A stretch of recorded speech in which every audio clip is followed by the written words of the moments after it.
बिस्मिल्लाहिर्रहमानिर्रहीम अस्सलामुअलैकुम।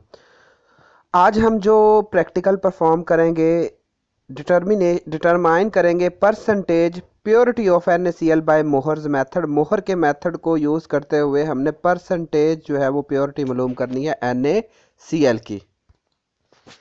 तो इसमें आपको सारी सपोज्ड रीडिंग डायाग्राम्स और जो मतलब वाइवा के मतलब थ्योरी और प्रिंसिपल सारा कंप्लीट आपको जो है वो यहाँ पे प्रैक्टिकल देखने समझने और नोट करने का जो है वो मिल जाएगा। तो आपने इस वजह से वीडियो को शुरू से लेकर लास्ट तक देखना है। बहुत ही अहम प्रैक्टिकल है लैब के लिहाज से और एग्जामिनेशन पॉइंट ऑफ व्यू के लिहाज से और अंडरस्टैंडिंग के लिहाज से।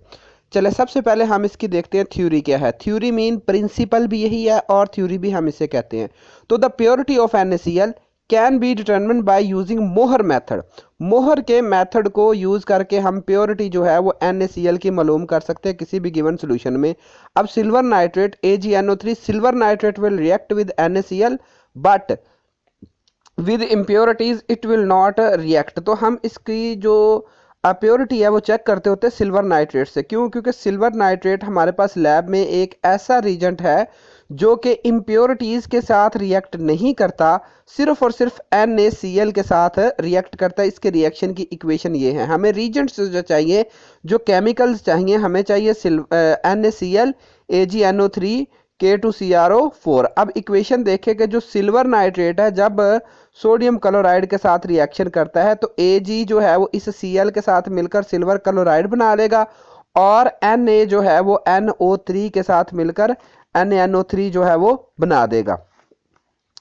इसी तरीके से अब ये जो K2CrO4 जो रिजेंट है इस जो है वो सिल्वर नाइट्रेट के साथ जो रिएक्शन करता है और Ag2CrO4 ब्रिक रेड पिपट बना देता है जो कि नीचे बैठ जाती है और साथ बल जाता है, साथ जो है वो हमारे पास बनता है पोटाशियम नाइट्रेट। अब हमने मोलर रेशियो चेक करनी है। मोलर रेशियो से मुराद ये है कि इस हमारी जो ऊपर इक्वेशन है या जो हमारा एक्सपेरिमेंट है उसमें सिल्वर नाइट्रेट कितना यूज हुआ और NaCl कितना यूज हुआ। तो सिल्वर नाइट्रेट का भी जो है वो 1 मोल इस्तेमाल हुआ है। इस इक्वेशन को देखें तो यहाँ पे 1 है और सोडियम क्लोराइड का भी जो है वो 1 मोल इस्तेमाल हुआ है। तो लिहाजा इन दोनों की मोलर रेशो जो है वो 1:1 है। ये हमें कैलकुलेशन में ऑब्जर्वेशन और कैलकुलेशन में मदद करेगी। ये जो है ना मोलर रेशो। इंडिकेटर हमने क्या यूज किया? 2% K2CrO4 सोल्यूशन इस्तेमाल किया हमने और जो एंड पॉइंट है जिससे हमें पता चला कि हमारा रिएक्शन कंप्लीट हो चुका है वो है ब्रिक रेड पिपट हमारे पास बनेगी। तो प्रोसीजर देखें।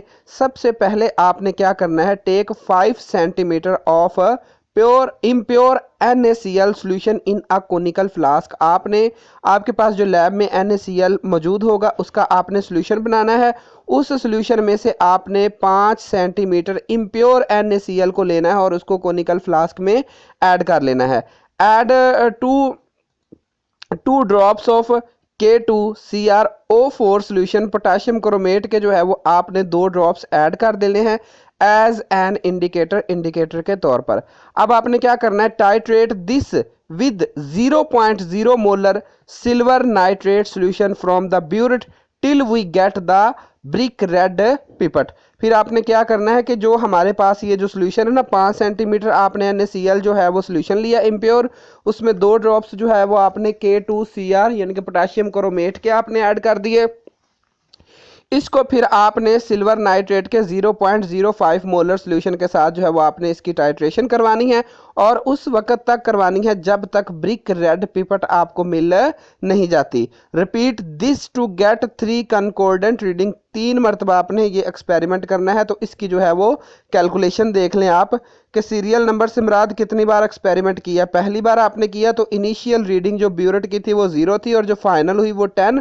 तो टोटल जो सिल्वर नाइट्रेट का वॉल्यूम यूज हुआ इन सेंटीमीटर वो 10 है। तो तीनों बार जो है ये 10-10 यूज होगा और 10-10 यूज होने के बाद कंकॉर्डेंट या एवरेज रीडिंग जो है वो आपके पास आएगी 10 सेंटीमीटर क्यूब में। अब एक्सपेरिमेंट देखें। ये आपके पास सबसे पहले ये इधर एक साइड पे कोनिकल फ्लास्क है, इसमें आपने इम्प्योर NaCl 5 सेंटीमीटर लेना है और फिर इसको आपने सिल्वर नाइट्रेट के सोल्यूशन के साथ जो है वो यहाँ पर टाइट्रेट करवाना। कब तक? जब तक ये ब्रिक रेड कलर नहीं आ जाता। और इधर से आपने सिल्वर नाइट्रेट को, ये ब्यूरिट होती है, ठीक है, तो ये स्टैंड के साथ फिक्स हम करते हैं। तो इस ब्यूरिट पे आपने सिल्वर नाइट्रेट की रीडिंग भी नोट करते जाना है कि कितना ये कंज्यूम हो रहा है, ठीक है। ये NaCl आपने इम्प्योर लिया, इसमें 2 ड्रॉप्स जो है वो आपने पोटाशियम जो है वो क्रोमेट के एज ए इंडिकेटर डाले, और सिल्वर नाइट्रेट का आपने सोल्यूशन लिया ब्यूरेट में, और इस ब्यूरेट का इस कोनिकल फ्लास्क को नीचे रख के ब्यूरेट को इधर ऑन करना है और इसमें ड्रॉप वाइज ये ऐड करते जाना है। तब तक करना है जब तक जो है वो आपके पास ब्रिक रेड कलर नहीं आ जाता। जब ब्रिक रेड कलर आ गया तो इसका मतलब हमारा एक्सपेरिमेंट जो है वो कंप्लीट हो चुका। तो ऑब्जर्वेशन एंड कैलकुलेशंस हमने करनी है। सबसे पहले जो है वो molarity of AgNO3 silver nitrate के सोल्यूशन की मोलैरिटी जिसकी हमें नाउन होगी वो हमेशा M1 होती है। तो M1 हमारे पास क्या होगा? 0.01 मोलर और 0.05 मोलर। और वॉल्यूम जो AgNO3 सिल्वर नाइट्रेट का हमारे पास जो यूज हुआ, जो पीछे हमने कॉन्कोर्डेंट या एवरेज निकाला था, तो V1 वो है 10 सेंटीमीटर क्यूब। और नंबर ऑफ मोल्स जो मोलर रेशो से हमने काउंट किए थे, N1 है सिल्वर नाइट्रेट के, तो वो कितने हैं? 1। मोलैरिटी ऑफ NaCl सोल्यूशन की कितनी है? M2, ये हमने फाइंड आउट करना है। और वॉल्यूम जो है वो NaCl का जो हमने लिया था वो 5 सेंटीमीटर क्यूब लिया था। अब नंबर ऑफ मोल्स जो थे वो भी इसके N2 जो है वो 1 है। तो अब हमने इसको जो है वो मोलैरिटी बाय अप्लाइंग फार्मूला, अब हमने अप्लाई फार्मूला क्या करना है? M2V2 over N2 is equal to M1V1 over N1। ये इधर भी लिखा जा सकता है और इधर भी लिखा जा सकता है, लिहाजा इस चीज से आपने कंफ्यूजन नहीं लेनी, ठीक है। अब ये जो N2 है ये इधर गया, ऊपर मल्टीप्लाई हो गया, और ये जो V2 है ये नीचे आके डिवाइड हो जाना। यहाँ पे ना ये V2 होना है, ठीक है, ये बस कंपोजिंग में हो गया थोड़ा सा, V2 होगा, ठीक है। तो अब देखिए आपने जब सारी कैलकुलेशन जो है वो पुट करनी है, जो आपके पास जो है डाटा है वो 0.05 मोलर M1 V1 10 था और N2 1 है। इसी तरीके से N1 जो है वो हमारे पास 1 है, और जो V1 है, जो V2 है यहाँ पे, ये V2 जो है ये हमारे पास 5 है। तो इसको कैलकुलेट करने के बाद आपके पास जो मोलर रेशियो M2 निकलेगी दैट विल बी 0.1। तो ये जो हमारे पास जो NaCl का जो हमने 5 सेंटीमीटर क्यूब सोल्यूशन लिया था, तो उसकी मोलैरिटी जो है वो 0.1 निकली है, ठीक है। तो अब हमने उस मोलैरिटी को यूज करते हुए मालूम करना है कि अमाउंट डिजोल्व पर DM क्यूब कितनी थी। तो molarity multiply by molecular weight, तो मोलैरिटी हमारे पास निकल आई है 0.1, और जो मॉलिक्यूलर वेट NaCl का होता है वो होता है 58.5। तो आप जब इसको मल्टीप्लाई करेंगे तो ये होगा 5.85 ग्राम।